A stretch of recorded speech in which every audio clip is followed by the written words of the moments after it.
Chapter 11. Now Jephthah of Gilead was a great warrior.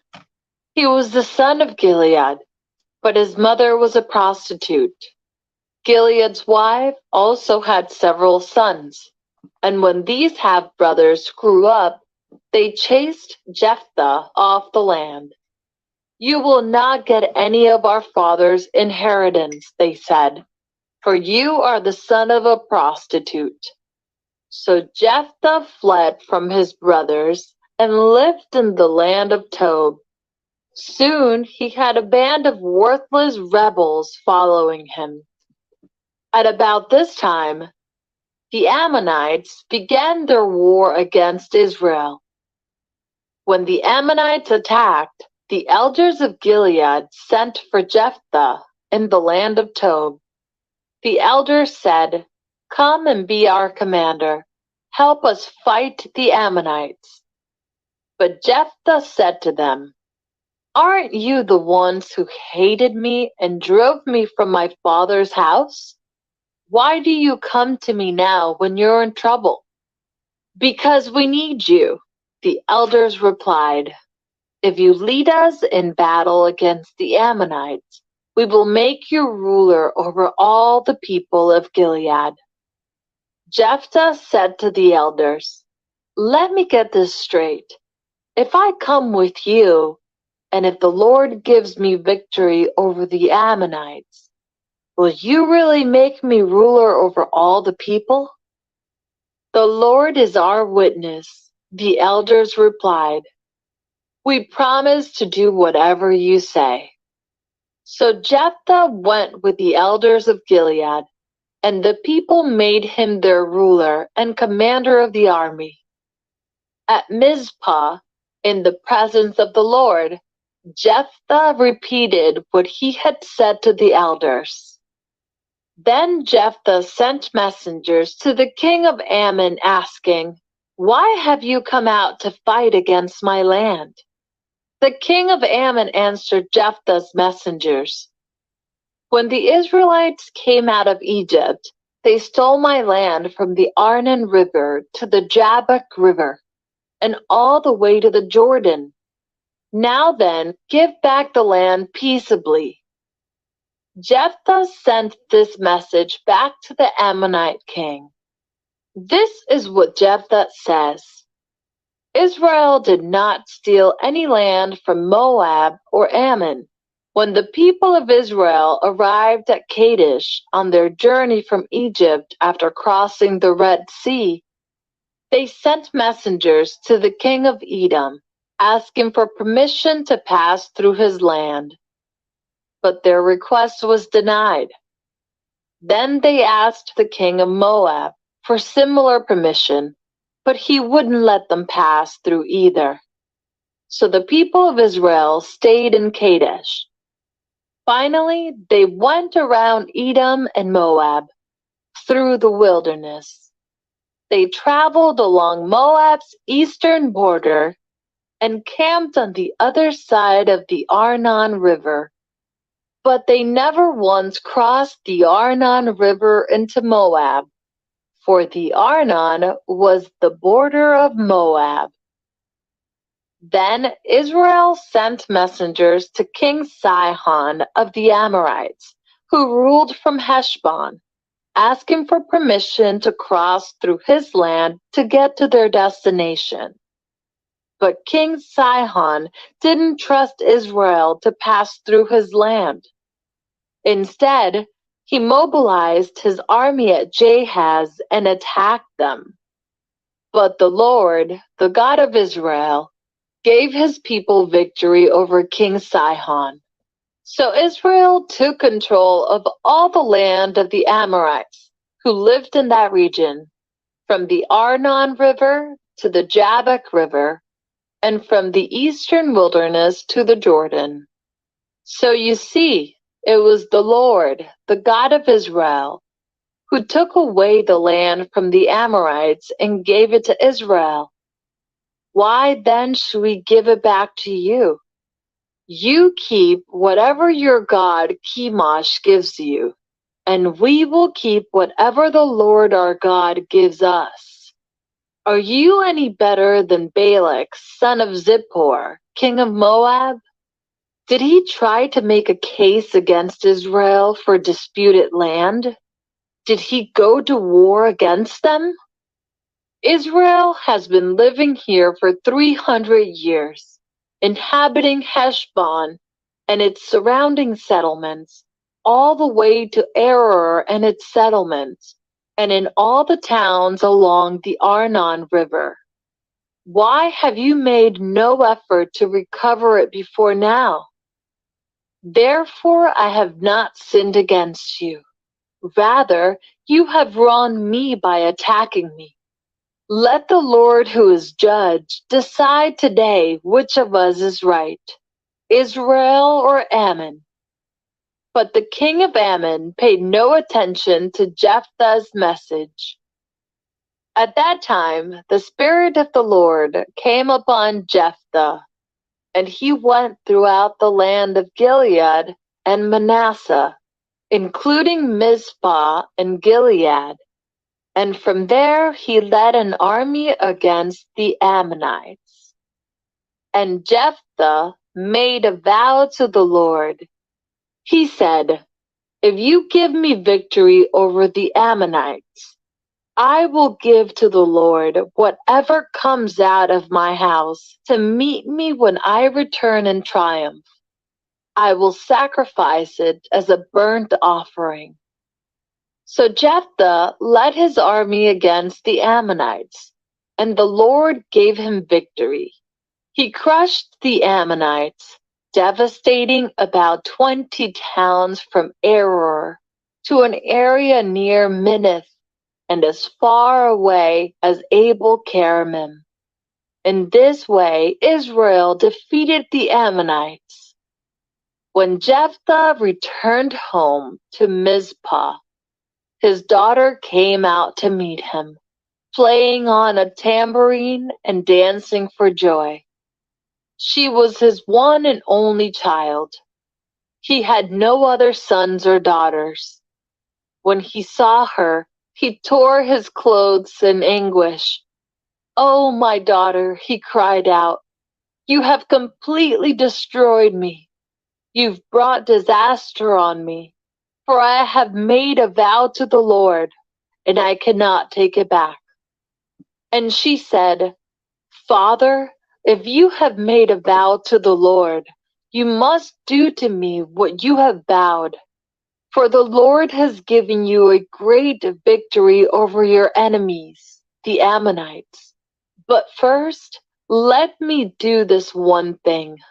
Let me go up and roam in the hills and weep with my friends for 2 months, because I will die a virgin." "You may go," Jephthah said, and he sent her away for 2 months. She and her friends went into the hills and wept because she would never have children. When she returned home, her father kept the vow he had made, and she died a virgin. So it has become a custom in Israel for young Israelite women to go away for 4 days each year to lament the fate of Jephthah's daughter. Chapter 12. Then the people of Ephraim mobilized an army and crossed over the Jordan River to Zaphon. They sent this message to Jephthah: "Why didn't you call for us to help you fight against the Ammonites? We are going to burn down your house with you in it." Jephthah replied, "I summoned you at the beginning of the dispute, but you refused to come. You failed to help us in our struggle against Ammon. So when I realized you weren't coming, I risked my life and went to battle without you, and the Lord gave me victory over the Ammonites. So why have you now come to fight me?" The people of Ephraim responded, "You men of Gilead are nothing more than fugitives from Ephraim and Manasseh." So Jephthah gathered all the men of Gilead and attacked the men of Ephraim and defeated them. Jephthah captured the shallow crossings of the Jordan River, and whenever a fugitive from Ephraim tried to go back across, the men of Gilead would challenge him. "Are you a member of the tribe of Ephraim?" they would ask. If the man said, "No, I am not," they would tell him to say Shibboleth. If he was from Ephraim, he would say Sibboleth, because people from Ephraim cannot pronounce the word correctly. Then they would take him and kill him at the shallow crossings of the Jordan. In all, 42,000 Ephraimites were killed at that time. Jephthah judged Israel for 6 years. When he died, he was buried in one of the towns of Gilead. After Jephthah died, Ibzan from Bethlehem judged Israel. He had 30 sons and 30 daughters. He sent his daughters to marry men outside his clan, and he brought in 30 young women from outside his clan to marry his sons. Ibzan judged Israel for 7 years. When he died, he was buried at Bethlehem. After Ibzan died, Elon from the tribe of Zebulun judged Israel for 10 years. When he died, he was buried at Ajalon in Zebulun. After Elon died, Abdon, son of Hillel from Pirathon, judged Israel. He had 40 sons and 30 grandsons, who rode on 70 donkeys. He judged Israel for 8 years. When he died, he was buried at Pirathon in Ephraim, in the hill country of the Amalekites. Chapter 13. Again, the Israelites did evil in the Lord's sight. So the Lord handed them over to the Philistines, who oppressed them for 40 years.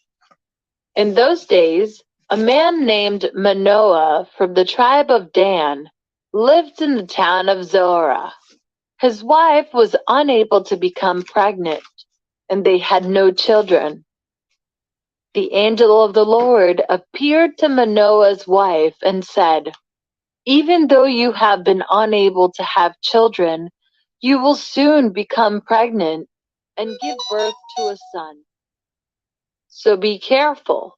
You must not drink wine or any other alcoholic drink, nor eat any forbidden food. you will become pregnant and give birth to a son, and his hair must never be cut, for he will be dedicated to God as a Nazirite from birth.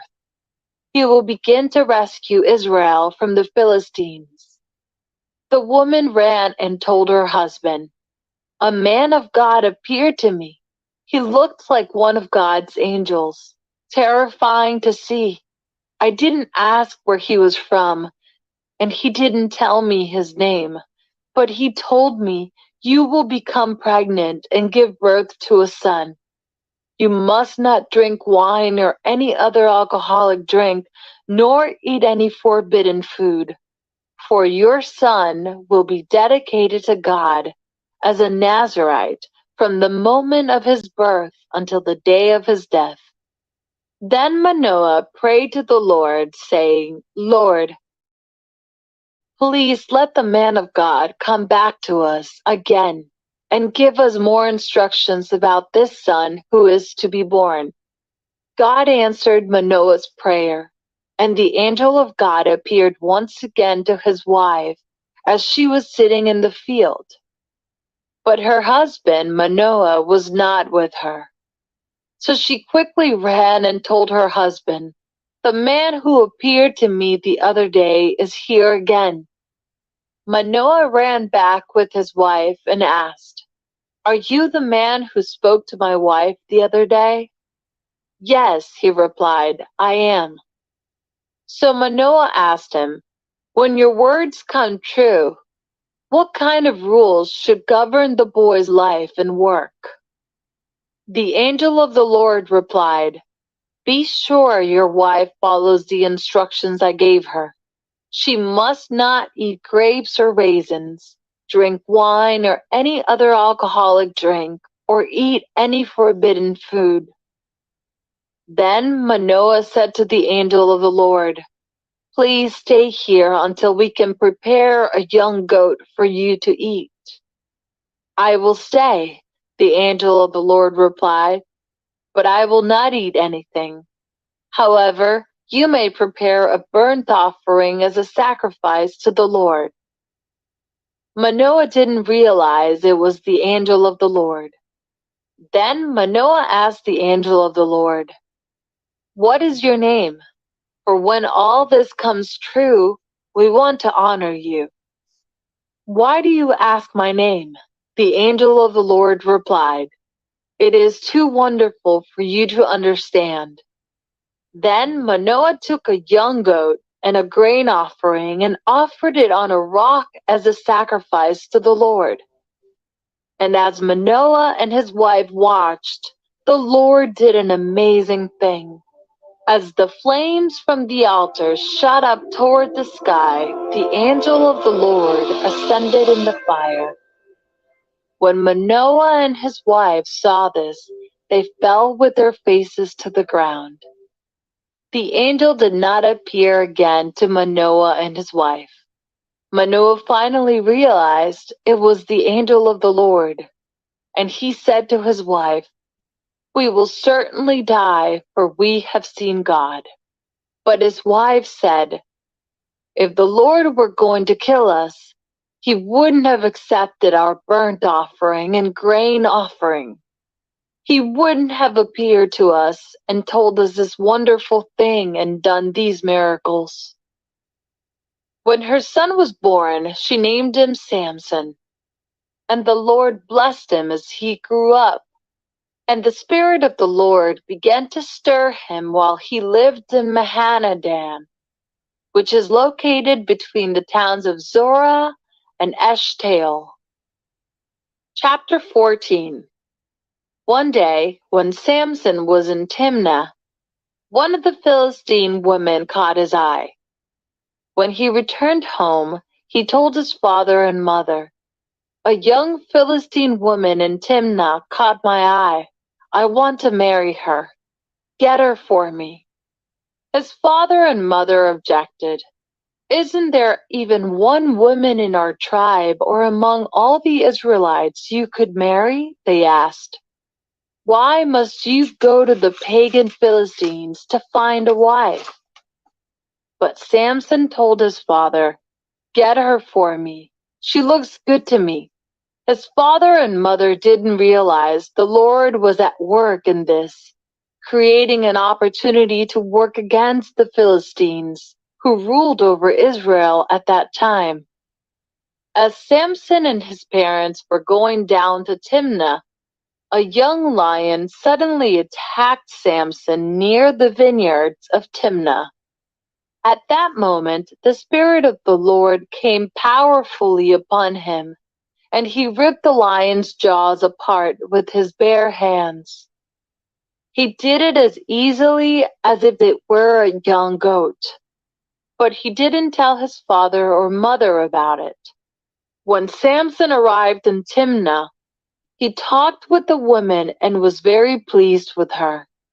Later, when he returned to Timnah for the wedding, he turned off the path to look at the carcass of the lion, and he found that a swarm of bees had made some honey in the carcass. He scooped some of the honey into his hands and ate it along the way. He also gave some to his father and mother, and they ate it. But he didn't tell them he had taken the honey from the carcass of the lion. As his father was making final arrangements for the marriage, Samson threw a party at Timnah, as was the custom for elite young men. When the bride's parents saw him, they selected 30 young men from the town to be his companions. Samson said to them, "Let me tell you a riddle. If you solve my riddle during these 7 days of the celebration, I will give you 30 fine linen robes and 30 sets of festive clothing. But if you can't solve it, then you must give me 30 fine linen robes and 30 sets of festive clothing." "All right," they agreed. "Let's hear your riddle." So he said, "Out of the one who eats came something to eat. Out of the strong came something sweet." 3 days later, they were still trying to figure it out. On the fourth day, they said to Samson's wife, "Entice your husband to explain the riddle for us, or we will burn down your father's house with you in it. Did you invite us to this party just to make us poor?" So Samson's wife came to him in tears and said, "You don't love me. You hate me. You have given my people a riddle, but you haven't told me the answer." "I haven't even given the answer to my father or mother," he replied. "Why should I tell you?" So she cried whenever she was with him and kept it up for the rest of the celebration. At last, on the seventh day, he told her the answer because she was tormenting him with her nagging. Then she explained the riddle to the young men. So before sunset of the seventh day, the men of the town came to Samson with their answer. "What is sweeter than honey? What is stronger than a lion?" Samson replied, "If you hadn't plowed with my heifer, you wouldn't have solved my riddle." Then the Spirit of the Lord came powerfully upon him. He went down to the town of Ashkelon, killed 30 men, took their belongings, and gave their clothing to the men who had solved his riddle. But Samson was furious about what had happened, and he went back home to live with his father and mother. So his wife was given in marriage to the man who had been Samson's best man at the wedding. Chapter 15. Later on, during the wheat harvest, Samson took a young goat as a present to his wife. He said, "I'm going into my wife's room to sleep with her." But her father wouldn't let him in. "I truly thought you must hate her," her father explained. "So I gave her in marriage to your best man. But look, her younger sister is even more beautiful than she is." Marry her instead." Samson said, "This time I cannot be blamed for everything I am going to do to you Philistines." Then he went out and caught 300 foxes. He tied their tails together in pairs, and he fastened a torch to each pair of tails. Then he lit the torches and let the foxes run through the grain fields of the Philistines. He burned all their grain to the ground, including the sheaves and the uncut grain. He also destroyed their vineyards and olive groves. "Who did this?" the Philistines demanded.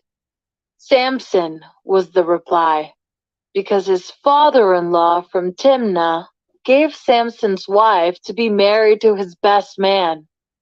So the Philistines went and got the woman and her father and burnt them to death. "Because you did this," Samson vowed, "I won't rest until I take my revenge on you." So he attacked the Philistines with great fury and killed many of them. Then he went to live in a cave in the rock of Etam. The Philistines retaliated by setting up camp in Judah and spreading out near the town of Lehi. The men of Judah asked the Philistines, "Why are you attacking us?" The Philistines replied, "We've come to capture Samson. We've come to pay him back for what he did to us." So 3,000 men of Judah went down to get Samson at the cave in the rock of Etam. They said to Samson, "Don't you realize the Philistines rule over us? What are you doing to us?" But Samson replied, "I only did to them what they did to me." But the men of Judah told him, "We have come to tie you up and hand you over to the Philistines." "All right," Samson said, "but promise that you won't kill me yourselves." "We will only tie you up and hand you over to the Philistines," they replied. "We won't kill you." So they tied him up with 2 new ropes and brought him up from the rock. As Samson arrived at Lehi, the Philistines came shouting in triumph. But the Spirit of the Lord came powerfully upon Samson, and he snapped the ropes on his arms as if they were burnt strands of flax, and they fell from his wrist. Then he found the jawbone of a recently killed donkey. He picked it up and killed 1,000 Philistines with it. Then Samson said, "With the jawbone of a donkey, I've piled them in heaps. With the jawbone of a donkey, I've killed 1,000 men." When he finished his boasting, he threw away the jawbone, and the place was named Jawbone Hill. Samson was now very thirsty, and he cried out to the Lord, "You have accomplished this great victory by the strength of your servant. Must I now die of thirst and fall into the hands of these pagans?" So God caused water to gush out of a hollow in the ground at Lehi, and Samson was revived as he drank. Then he named that place the Spring of the One Who Cried Out, and it is still in Lehi to this day. Samson judged Israel for 20 years, during the period when the Philistines dominated the land. Chapter 16. One day Samson went to the Philistine town of Gaza and spent the night with a prostitute. Word soon spread that Samson was there, so the men of Gaza gathered together and waited all night at the town gates. They kept quiet during the night, saying to themselves, "When the light of morning comes, we will kill him." But Samson stayed in bed only until midnight. Then he got up, took hold of the doors of the town gate, including the 2 posts, and lifted them up, bar and all. He put them on his shoulders and carried them all the way to the top of the hill across from Hebron.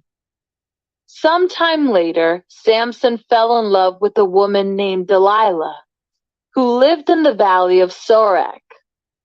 The rulers of the Philistines went to her and said, "Entice Samson to tell you what makes him so strong and how he can be overpowered and tied up securely.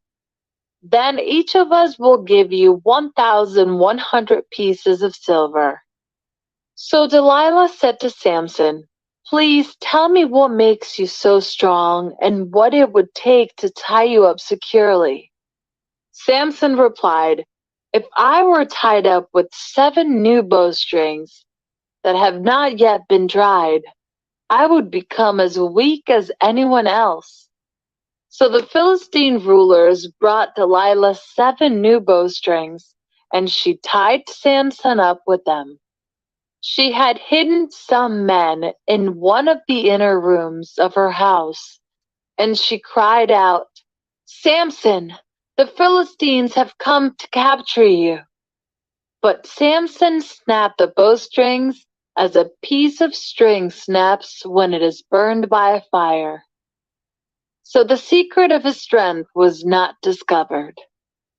Afterward, Delilah said to him, "You've been making fun of me and telling me lies. Now please tell me how you can be tied up securely." Samson replied, "If I were tied up with brand new ropes that had never been used, I would become as weak as anyone else." So Delilah took new ropes and tied him up with them. The men were hiding in the inner room as before, and again Delilah cried out, "Samson, the Philistines have come to capture you." But again Samson snapped the ropes from his arms as if they were thread. Then Delilah said, "You've been making fun of me and telling me lies. Now tell me how you can be tied up securely."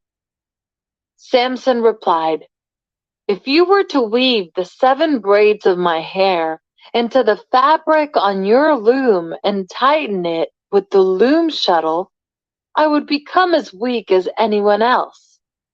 So while he slept, Delilah wove the 7 braids of his hair into the fabric. Then she tightened it with the loom shuttle. Again she cried out, "Samson, the Philistines have come to capture you." But Samson woke up, pulled back the loom shuttle, and yanked his hair away from the loom and the fabric. Then Delilah pouted, "How can you tell me I love you when you don't share your secrets with me? You've made fun of me 3 times now, and you still haven't told me what makes you so strong." She tormented him with her nagging day after day until he was sick to death of it. Finally, Samson shared his secret with her. "My hair has never been cut," he confessed, "for I was dedicated to God as a Nazirite from birth. If my head were shaved, my strength would leave me, and I would become as weak as anyone else." Delilah realized he had finally told her the truth, so she sent for the Philistine rulers. "Come back one more time," she said, "for he has finally told me his secret." So the Philistine rulers returned with the money in their hands. Delilah lulled Samson to sleep with his head in her lap, and then she called in a man to shave off the 7 locks of his hair. In this way she began to bring him down, and his strength left him.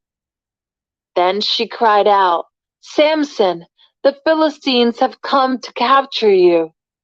When he woke up, he thought, "I will do as before and shake myself free." But he didn't realize the Lord had left him. So the Philistines captured him and gouged out his eyes. They took him to Gaza, where he was bound with bronze chains and forced to grind grain in the prison. But before long, his hair began to grow back. The Philistine rulers held a great festival, offering sacrifices and praising their god Dagon. They said, "Our God has given us victory over our enemy Samson." When the people saw him, they praised their God, saying, "Our God has delivered our enemy to us. The one who killed so many of us is now in our power."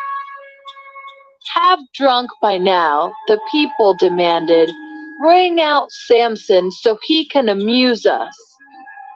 So he was brought from the prison to amuse them, and they had him stand between the pillars supporting the roof. Samson said to the young servant who was leading him by the hand, "Place my hands against the pillars that hold up the temple. I want to rest against them."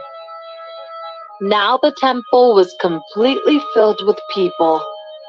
All the Philistine rulers were there, and there were about 3,000 men and women on the roof who were watching as Samson amused them. Then Samson prayed to the Lord, "Sovereign Lord, remember me again. Oh God, please strengthen me just one more time. With one blow, let me pay back the Philistines for the loss of my 2 eyes." Then Samson put his hands on the 2 center pillars that held up the temple. Pushing against them with both hands, he prayed, "Let me die with the Philistines." And the temple crashed down on the Philistine rulers and all the people. So he killed more people when he died than he had during his entire lifetime. Later, his brothers and other relatives went down to get his body. They took him back home and buried him between Zorah and Eshtaol, where his father Manoah was buried. Samson had judged Israel for 20 years.